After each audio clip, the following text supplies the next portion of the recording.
విరువురుగా ఇద్దరు వేరువేరుగా ఉన్నారు. ఇప్పుడు వేరుగా ఉన్న ఇద్దరిని తండ్రి అయిన దేవుడు ఏకం చేస్తున్నాడు. చెల్లి జ్యోతికుమారిని అలాగే దావీదుని వేరువేరుగా ఉన్న వీరిని ఏకం చేస్తున్నారు. ఏక శరీరం, ఏక మనస్సు. ఈరోజు నేను భార్య భర్తల జీవితము సంతోషంగా ఉండాలంటే 4 స్తంభాలు ఉండాలండి. 4 విషయాల కోసం చెప్పి నేను ముగిస్తాను. భార్య భర్తలు సంతోషంగా ఉండాలంటే ఎన్ని స్తంభాలు ఉండాలి?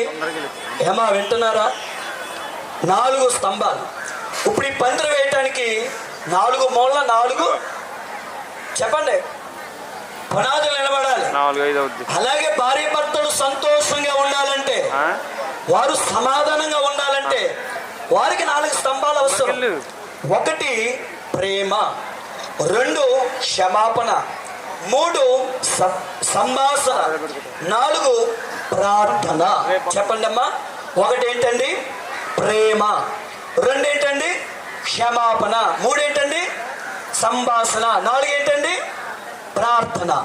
ఈ 4 స్తంభాలుంటే భార్య భర్తలు ఎల్లవేళలా సంతోషంగా ఉండగలరు. ఇప్పుడు పెళ్లి చేసేసాం. పెళ్ళి అంటే 2 అక్షరాలండి.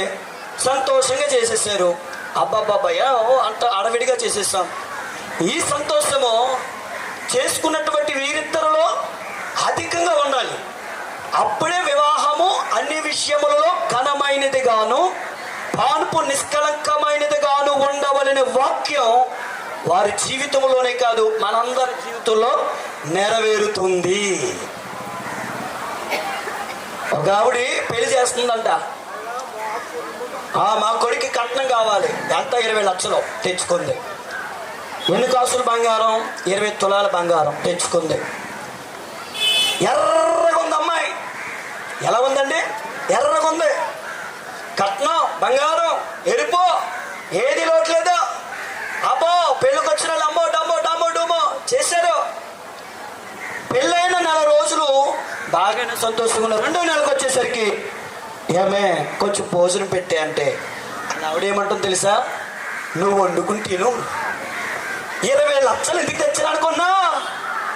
20 తులాలు ఎందుకు తెచ్చాను అనుకున్నా? నేను నీకు వండి పెట్టడానికి అనుకున్నావా అన్నంట. నిజమే. ఈరోజు అందమనే పొగరు, డబ్బనే పొగరు, ప్రేదేని బట్ల కుటుంబ వ్యవస్థ అంటే భార్య భర్తలు ఇద్దరు విరువురు సంతోషంగా కలిసి ప్రేమ ఉండాలి వారిలో. 1 స్తంభం ప్రేమ. చెప్పండి. ప్రేమ అంటే ఏదో గుర్తుకొచ్చిందేమోలే.